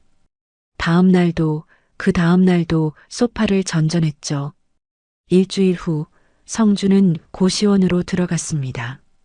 월 30만 원짜리 좁은 방이었습니다. 그는 휴대폰으로 제 번호를 눌렀습니다. 뚜뚜뚜. 고객님의 요청으로 차단된 번호입니다. 기계음만 들렸죠. 성주는 휴대폰을 던져버렸습니다. 벽에 부딪힌 휴대폰 화면이 깨졌습니다. 고시원 방 한 구석에는 결혼 액자가 거꾸로 놓여 있었습니다. 액자 유리가 깨져서 성준의 얼굴 위로 금이 가 있었죠. 마치 그의 인생처럼 산산조각난 모습이었습니다. 1년이 흘렀습니다. 아침 햇살이 커튼 사이로 들어왔습니다. 저는 침대에서 일어나 창문을 열었죠. 시원한 바람이 얼굴을 스쳤습니다. 친정집 작은 방이었지만 감옥 같던 그 집보다 1000배는 편했습니다. 거울 앞에 서서 정장을 입었습니다. 네이비 블라우스에 검은색 슬랙스였죠. 머리를 단정하게 묶고 가벼운 화장을 했습니다. 립스틱을 바르며 거울 속 제 얼굴을 봤습니다. 1년 전보다 훨씬 밝아진 얼굴이었죠. 엄마, 나 학교 가. 아들이 현관에서 소리쳤습니다. 조심히 가. 응. 현관문이 닫히는 소리가 들렸습니다. 딸은 아직 자고 있었습니다. 방문을 살짝 열어 딸의 잠든 얼굴을 봤죠. 평화로운 얼굴이었습니다. 더 이상 아빠와 엄마가 싸우는 소리에 깨어나지 않았습니다. 가방을 챙겨 현관을 나섰습니다. 엘리베이터를 기다리며 거울을 봤습니다. 단정한 정장 차림의 제 모습이 낯설지 않았죠. 학습지 교사로 일한 지 벌써 8개월째였습니다. 엘리베이터가 1층에 도착했습니다. 문이 열리고 밖으로 나오자 따뜻한 봄바람이 불었습니다. 주차장으로 걸어가며 가방에서 차키를 꺼냈습니다. 이혼 재산분할로 받은 돈으로 산 중고차였죠. 크지는 않았지만 제 것이었습니다. 시동을 걸고 내비게이션을 켰습니다. 오늘 첫 번째 수업은 아파트 단지 내에 있었습니다. 차를 몰고 10분을 달려 도착했죠. 아파트 주차장에 차를 세우고 교재 가방을 들었습니다. 동번호를 확인하며 엘리베이터를 탔습니다. 5층에서 내려 초인종을 눌렀죠. 딩동. 문이 열리고 초등학교 3학년 여자아이가 뛰어나왔습니다. 선생님. 안녕, 서연아. 아이가 제 얼굴을 보더니 눈을 반짝였습니다. 선생님, 오늘 화장하셨어요? 예뻐요. 정말? 선생님, 오늘 기분 좋은 일이 있거든. 저는 아이의 머리를 쓰다듬으며 웃었습니다. 거실로 들어가자 아이 엄마가 차를 내왔습니다. 선생님, 항상 감사해요. 우리 애가 수학 성적이 많이 올랐어요. 서연이가 열심히 해서 그래요. 선생님 덕분이에요. 애가 선생님 올 때마다 기다려요. 아이 엄마의 따뜻한 말에 가슴이 뜨거워졌습니다. 누군가에게 인정받는다는 것이 이렇게 좋은 일인지 몰랐죠. 서연이와 1시간 동안 공부를 했습니다. 아이는 문제를 풀 때마다 선생님, 이거 맞죠? 하고 물었습니다. 맞았어, 잘했어. 칭찬할 때마다 아이의 얼굴이 환해졌죠. 수업을 마치고 나오며 아이 엄마가 봉투를 건넸습니다. 이번 달 수업료예요. 감사합니다. 봉투를 가방에 넣고 현관을 나왔습니다. 엘리베이터를 타고 내려오며 봉투 속을 살짝 봤습니다. 10만 원권 5장이 들어 있었죠. 오늘 수업이 4군데 더 남아 있었습니다. 하루 종일 5군데를 돌면 250만 원이었습니다. 제 손으로 버는 돈이었죠. 차에 올라타 다음 장소로 이동했습니다. 오후 4시 마지막 수업을 마치고 편의점에 들렀습니다. 아이들이 좋아하는 하겐다즈 아이스크림을 집어들었습니다. 예전에는 엄두도 못 냈던 가격이었죠. 하지만 이제는 괜찮았습니다. 계산을 하고 나오며 휴대폰을 확인했습니다. 은행 앱을 열어 통장 잔고를 봤습니다. 입금 김미진 50만 원. 오늘 받은 수업료 중 하나가 입금되어 있었습니다. 통장 잔고는 1,000만 원을 넘어섰죠. 1년 전만 해도 3만 원밖에 없던 통장이었습니다. 길가에 벚꽃이 흩날리고 있었습니다. 분홍빛 꽃잎이 바람에 날려 차 앞유리에 붙었죠. 봄이네. 진짜 봄이야. 혼잣말을 하며 시동을 걸었습니다. 집으로 가는 길에 꽃집을 발견했습니다. 차를 세우고 들어가 튤립 한 다발을 샀습니다. 노란색 튤립이었죠. 포장해 드릴까요? 네, 예쁘게 해주세요. 꽃집 주인이 리본으로 튤립을 묶어줬습니다. 꽃을 받아들고 나오니 기분이 더 좋아졌습니다. 집에 도착하자 아이들이 뛰어나왔습니다. 엄마, 우리 딸 학교 잘 다녀왔어? 응. 엄마 오늘 꽃 샀어? 딸이 튤립을 보며 눈을 반짝였습니다. 응, 예쁘지? 거실에 놓을까? 좋아. 딸이 꽃을 받아들고 거실로 뛰어갔습니다. 아들은 소파에 앉아 게임을 하고 있었죠. 아들, 숙제는 했어? 응, 다 했어. 그래, 잘했다. 저는 부엌으로 가서 저녁 준비를 시작했습니다. 냉장고를 열자 싱싱한 채소들이 가득했죠. 삼겹살도 있었습니다. 오늘은 아이들이 좋아하는 삼겹살 구이를 해주기로 했습니다. 고기를 꺼내 양념에 재우고 상추와 쌈장을 준비했습니다. 밥솥 뚜껑을 열자 김이 모락모락 올라왔습니다. 갓 지은 밥 냄새가 부엌을 채웠죠. 애들아, 밥 먹자. 와. 아이들이 식탁으로 달려왔습니다. 저는 고기를 구우며 아이들 그릇에 밥을 담아줬습니다. 엄마, 고기 많이 줘. 알았어. 지글지글 고기 굽는 소리가 좋았습니다. 아이들이 상추에 고기를 싸서 우적우적 먹었죠. 맛있다. 엄마가 해준 밥이 제일 맛있어. 아들이 엄지를 치켜 세웠습니다. 딸도 고개를 끄덕이며 쌈을 입에 넣었죠. 엄마도 먹어. 딸이 제 앞으로 쌈을 밀어줬습니다. 고마워, 우리 딸. 저는 쌈을 받아 한 입 베어 물었습니다. 고기의 고소한 맛이 입안에 퍼졌죠. 예전에는 이런 평범한 저녁 식사가 사치였습니다. 남편 눈치를 보며 시어머니 전화를 받으며 아이들 울음소리를 들으며 먹던 밥이었죠. 하지만 지금은 달랐습니다. 아이들과 웃으며 먹는 밥은 세상 어떤 음식보다 맛있었습니다. 엄마, 아빠는 이제 안 와? 아들이 고기를 집으며 물었습니다. 순간 손이 멈췄지만 저는 곧 담담하게 대답했습니다. 응, 아빠는 먼 여행 갔어. 우린 우리끼리 행복하자. 응, 나는 지금이 더 좋아. 아들이 환하게 웃었습니다. 나도. 딸도 따라 웃었죠. 아이들은 아빠가 없는 걸 슬퍼하지 않았습니다. 오히려 더 밝아졌죠. 더 이상 부모의 싸움 소리를 듣지 않아도 됐으니까요. 식사를 마치고 설거지를 했습니다. 따뜻한 물에 손을 담그고 그릇을 닦았죠. 거품이 손등에 묻었지만 기분이 좋았습니다.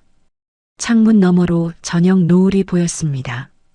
주황빛 하늘이 아름다웠죠. 설거지를 마치고 손을 닦으며 베란다로 나갔습니다. 베란다 문을 활짝 열었습니다. 시원한 저녁 바람이 얼굴을 스쳤죠. 깊게 숨을 들이마셨습니다. 가슴이 답답하지 않았습니다. 누군가의 눈치를 보지 않아도 됐습니다. 욕설을 듣지 않아도 됐습니다. 저는 자유로웠죠. 거실로 돌아오니 아이들이 소파에 나란히 앉아 TV를 보고 있었습니다. 만화 영화였죠. 두 아이가 깔깔 웃으며 화면을 보고 있었습니다. 저는 그 모습을 바라보며 미소 지었습니다. 식탁 구석에 놓인 서류 봉투가 눈에 들어왔습니다. 법원 등기 봉투였죠. 접근 금지 명령 결정문이 들어 있었습니다. 성주는 앞으로 3년간 저와 아이들에게 접근할 수 없었습니다. 전화도 문자도 직접 찾아오는 것도 금지됐죠. 위반하면 즉시 구속이었습니다. 저는 봉투를 서랍에 넣었습니다. 더 이상 볼 필요가 없었으니까요. 이제 중요한 건 앞으로의 삶이었습니다. 소파에 앉아 아이들과 함께 TV를 봤습니다.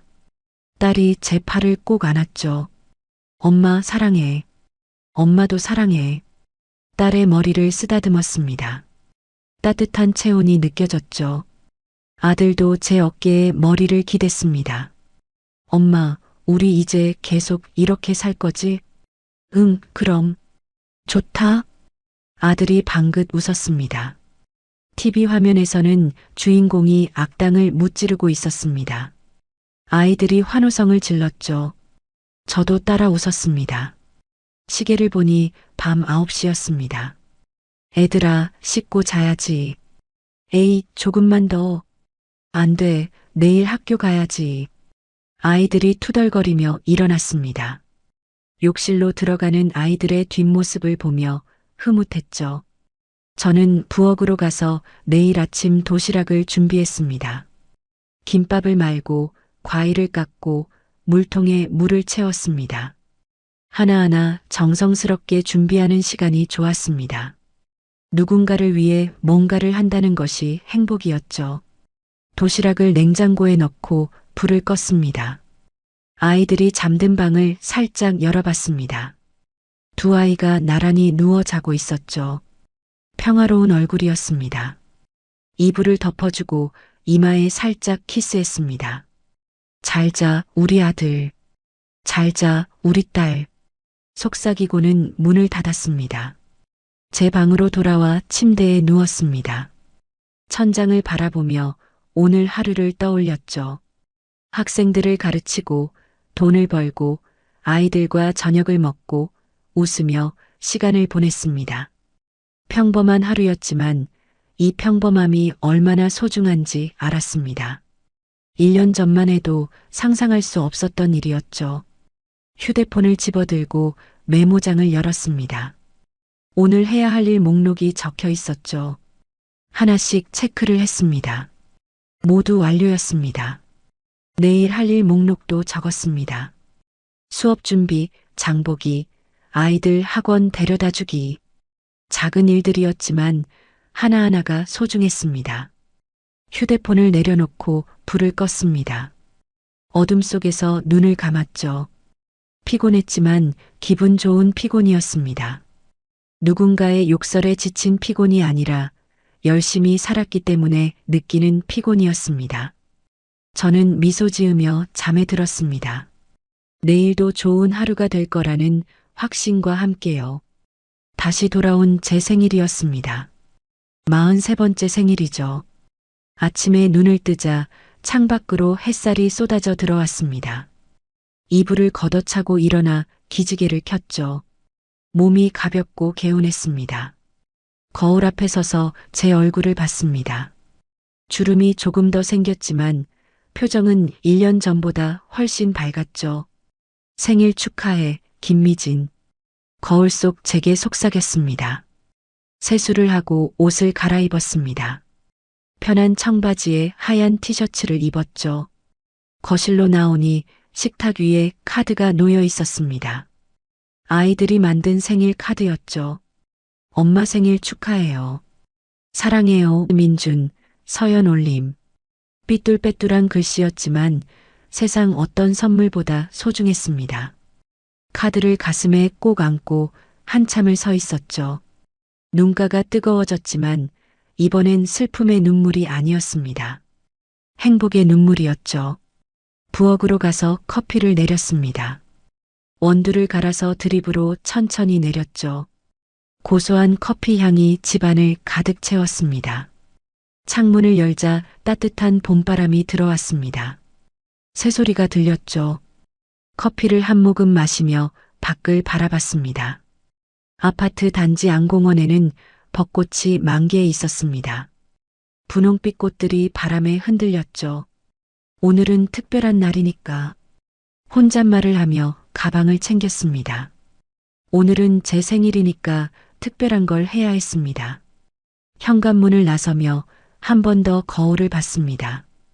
환하게 웃는 제 모습이 보였죠. 차를 몰고 시장으로 향했습니다. 전통 시장이었죠.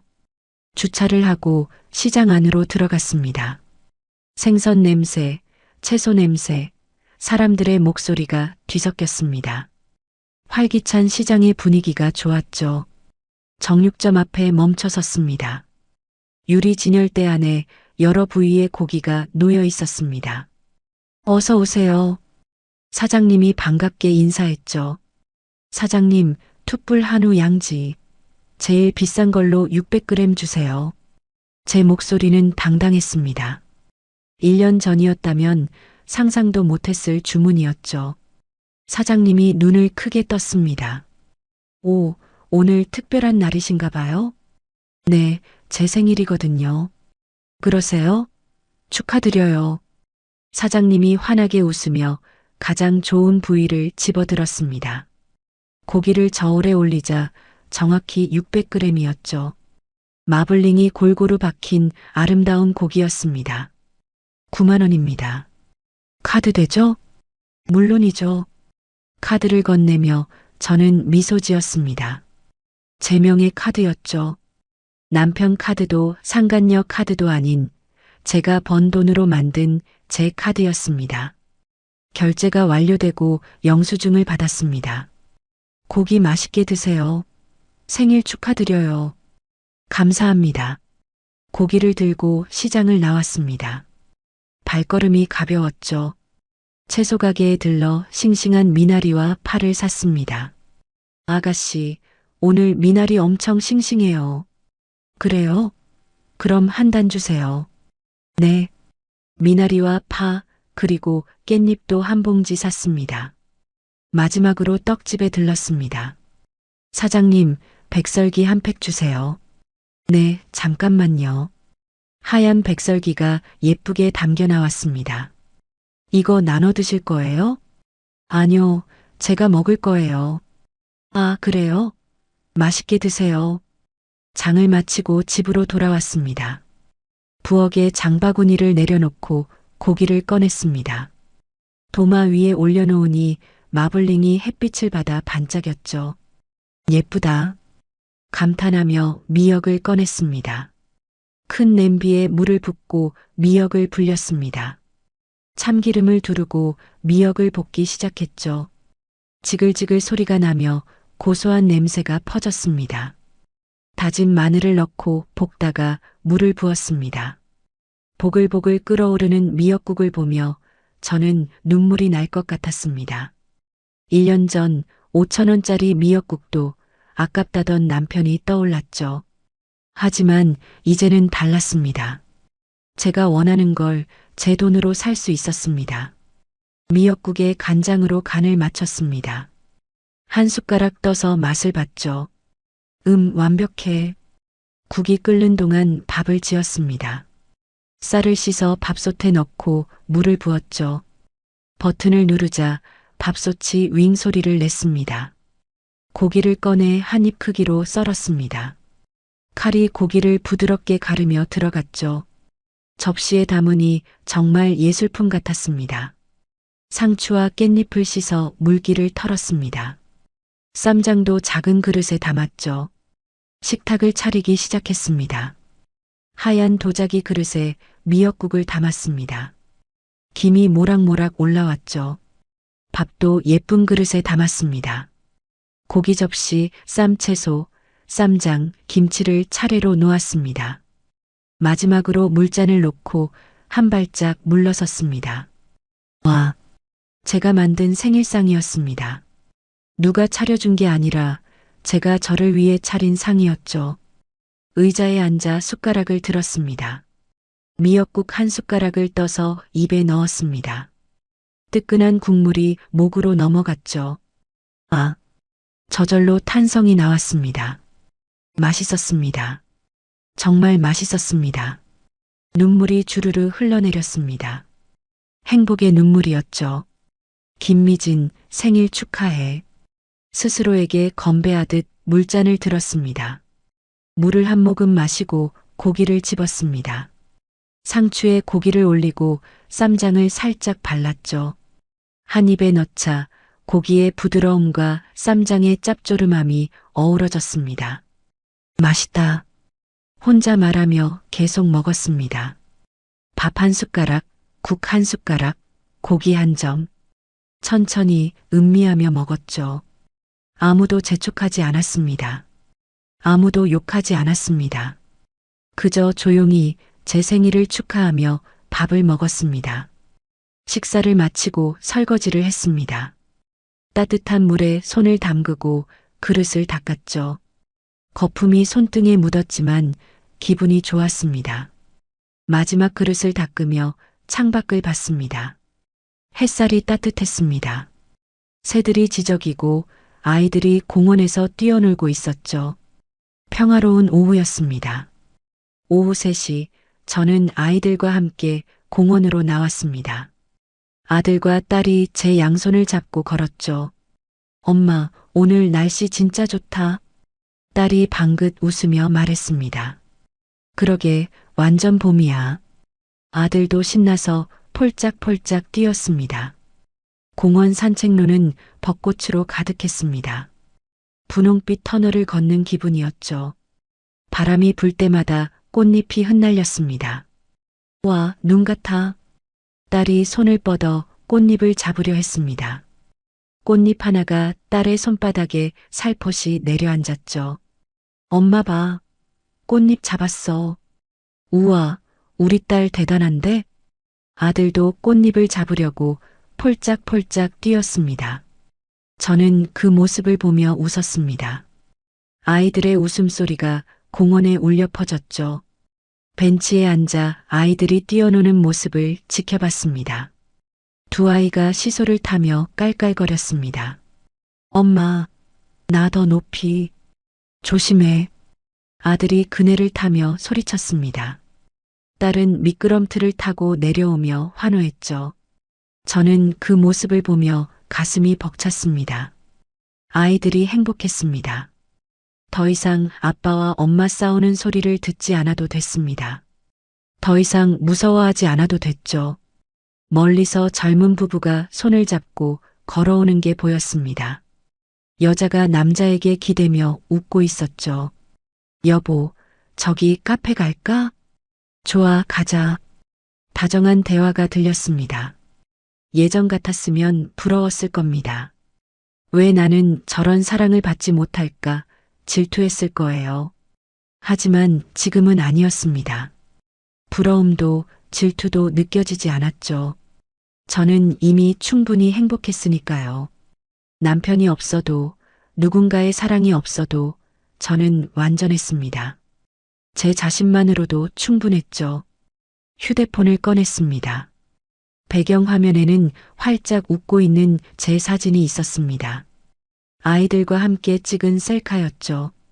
세 사람 모두 환하게 웃고 있었습니다. 상태 메시지를 바꿨습니다. 인생은 40부터 타이핑하고 저장 버튼을 눌렀습니다. 진짜 제 인생은 지금부터였습니다. 43년을 살면서 이제야 진짜 제 인생을 시작하는 거죠. 늦지 않았습니다. 아니, 딱 맞는 타이밍이었습니다. 갤러리를 열어 사진들을 훑어봤습니다. 아이들과 찍은 사진들이 가득했죠. 놀이공원에서 찍은 사진, 바닷가에서 찍은 사진, 집에서 찍은 사진. 모든 사진 속에서 우리는 웃고 있었습니다. 남편과 찍은 사진은 하나도 없었습니다. 이미 다 삭제했으니까요. 과거는 과거일 뿐이었습니다. 엄마, 나 목말라. 아들이 뛰어왔습니다. 그래, 물 마실까? 가방에서 물병을 꺼내 아들에게 건넸습니다. 아들이 벌컥벌컥 물을 마셨죠. 푸아, 시원해. 딸도 달려왔습니다. 나도 목말라.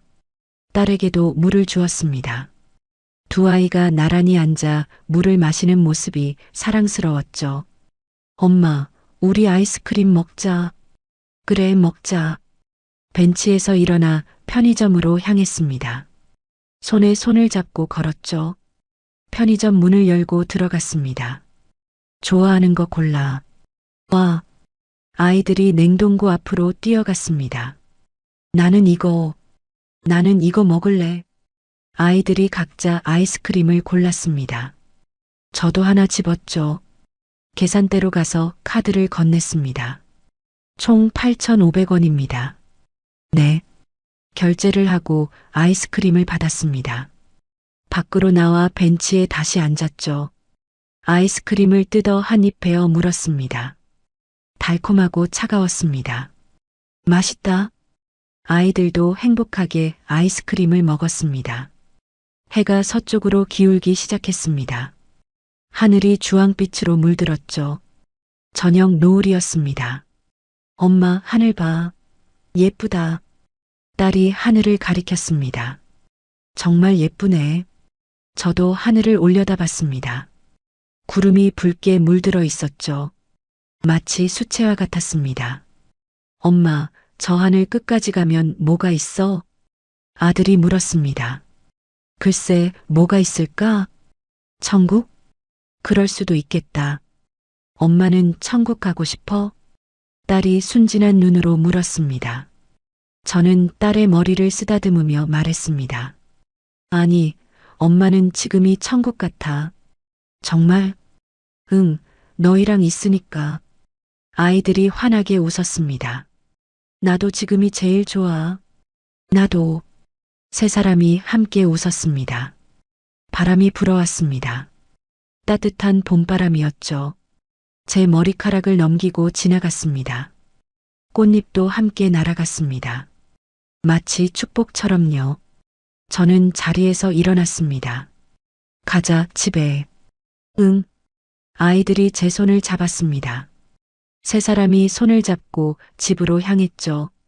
산책로를 걸으며 저는 앞만 봤습니다. 뒤를 돌아보지 않았습니다. 과거는 이미 끝났으니까요. 중요한 건 앞에 펼쳐질 미래였습니다. 그리고 지금 이 순간이었죠. 아이들과 함께 걷는 이 순간이 행복이었습니다.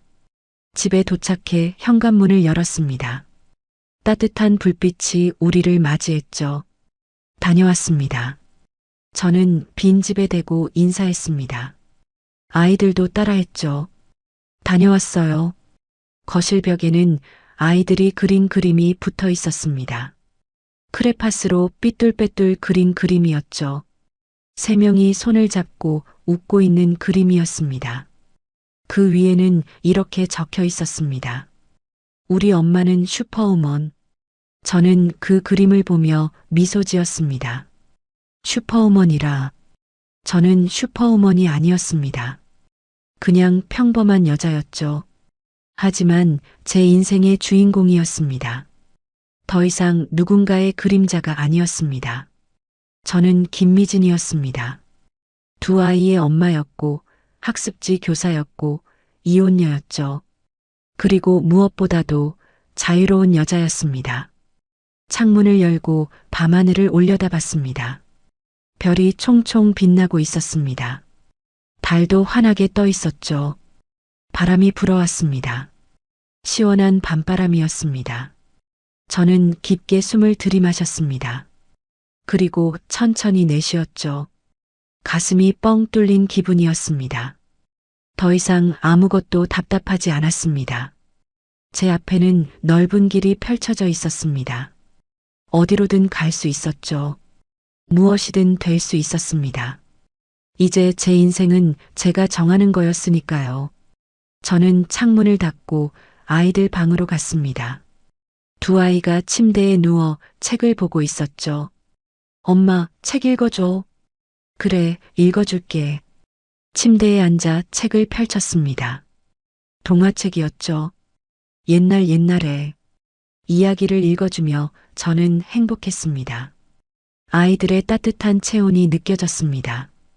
규칙적인 숨소리가 들렸죠. 이야기가 끝날 무렵 아이들은 잠들어 있었습니다. 책을 덮고 이불을 덮어줬습니다. 잘 자, 우리 아들. 잘 자, 우리 딸. 두 아이의 이마에 키스하고 불을 껐습니다. 제 방으로 돌아와 침대에 누웠습니다. 천장을 보며 오늘 하루를 떠올렸죠. 제 생일이었습니다. 43번째 생일이었습니다. 그리고 진짜 제 인생의 첫 번째 생일이었습니다. 휴대폰을 집어들고 달력을 봤습니다. 앞으로 펼쳐질 날들이 빈칸으로 남아 있었습니다. 그 빈칸을 저는 제가 원하는 대로 채워갈 거였습니다. 행복으로, 웃음으로, 사랑으로요. 눈을 감았습니다. 내일도 좋은 하루가 될 거라는 확신과 함께요. 저는 이제 자유로웠습니다. 진짜 제 인생을 살 준비가 되어 있었습니다. 그리고 그 길은 밝은 빛으로 가득할 거였습니다. 제 이야기를 끝까지 들어주셔서 정말 감사합니다. 15년간 식충이라 불리며 5,000원짜리 미역국도 아깝다는 말을 들었던 저는 그날 상간녀의 카드로 500만 원을 긁으며 제 인생을 되찾기 시작했습니다. 지금 돌이켜보면 그때의 선택이 제 인생 최고의 결정이었던 것 같아요. 이제 저는 자유롭습니다. 아이들과 웃으며 밥을 먹고 제가 번 돈으로 원하는 걸 사고 누구의 눈치도 보지 않고 살아갑니다. 혹시 지금 힘든 상황 속에 계신 분이 있다면 제 이야기가 작은 용기가 되었으면 좋겠습니다. 인생은 언제든 다시 시작할 수 있습니다. 저처럼요. 이야기를 끝까지 들어주신 모든 분들께 감사드립니다. 잘 들었다고 댓글 남겨주시면 정말 기쁠 것 같아요. 그리고 좋아요와 구독을 눌러주시면 앞으로 가장 먼저 공개되는 반전 사연과 실화 기반 이야기의 비하인드를 누구보다 빠르게 만나보실 수 있습니다. 다음 이야기에서 또 만나요. 감사합니다.